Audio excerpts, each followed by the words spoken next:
Episode 15, Valensole Case. Valensole, France. The Valensole UFO incident stands as one of the most renowned UFO sightings in France. This remarkable event unfolded on July 1, 1965, within the picturesque town of Valensole, nestled in the Provence-Alpes-Site d'Azur region. In the early hours of that fateful morning, Maurice Nass, the proprietor of a farm in southern Provence, was lazily indulging in a cigarette before commencing his daily chores.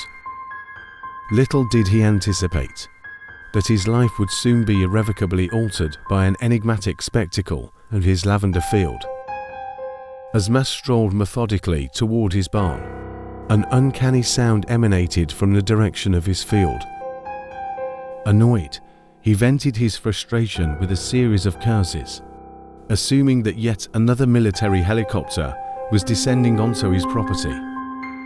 During the summer, such aircraft often inflicted damage to the local vegetation linked to their training exercises. Determined to confront those responsible for despoiling his cherished lavender, Maurice Nass set out across the fields. What he was about to witness would forever etch itself into his memory. Instead of a helicopter, Nass beheld an anomalous, egg-shaped craft, roughly the dimensions of a large automobile. The machine was perched upon 6 slender legs, positioned some 60 meters distant from the farmer. Next to the vessel, Nass discerned the presence of 2 figures. Initially, he mistook them for children, given their stature, roughly 1.2 meters in height. However, as he neared the craft, Nass quickly ascertained that these entities were no playful youngsters. They were not even human. These beings possessed hairless, oversized heads with a pallid hue, sharp chins, and eyes extending toward their temples. They were attired in weighty jumpsuits, a striking contrast to their apparent unawareness of Maurice Nass's presence. One of the creatures, upon noticing the farmer, exhibited a sudden reaction, abruptly pivoting toward the spacecraft. The second humanoid, positioned merely a meter away, extended a long, sinuous hand, grasping an unfamiliar device. Pointing it in Nass's direction, the alien entity gradually retreated.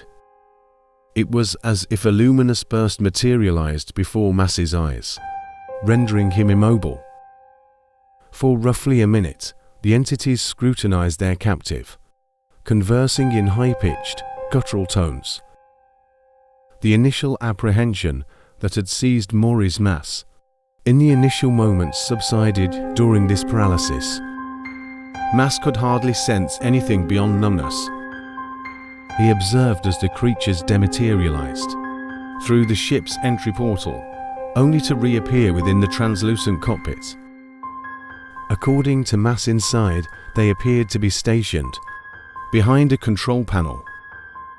After a brief interlude, the craft emitted a low rumble and ascended by a meter, before suddenly darting away into the Provençal sky with remarkable swiftness.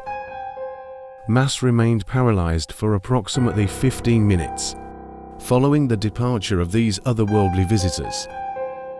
Once mobility returned, his immediate action was to painstakingly examine the imprints left behind by the UFO's landing. Clearly visible were the impressions from the ship's legs, as well as a large, dark, circular footprint. Convinced of the authenticity of these marks, Nass promptly journeyed to the city to seek counsel with his friend, the owner of a local cafe, and relayed the astonishing events that had transpired. Word of the incident soon spread among the media and government officials, resulting in frequent visits to the farm. The landing site displayed unusual properties, with the area initially wet and subsequently solidified, almost akin to concrete. An analysis of the vegetation in the vicinity revealed an elevated calcium content causing the nearby lavender to wither inexplicably. Immediate consequences of the encounter became evident as well. Maurice Masse was plagued by recurrent nightmares, often requiring 12 hours of sleep and battling profound lethargy. He also experienced apathy and a notable lack of interest in life. However, the most intriguing revelation came from Masse's wife during a conversation with French UFO researchers.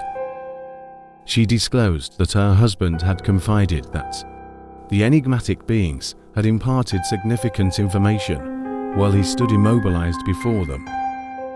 The precise nature of this revelation, Masse vowed, would never be shared with anyone. And so it transpired on May 14, 2004. Maurice Masse departed from this world, carrying with him a profound secret, never to be unveiled. Don't forget to click like, subscribe, and to turn on the notifications. I will see you on the next episode of UFO Real.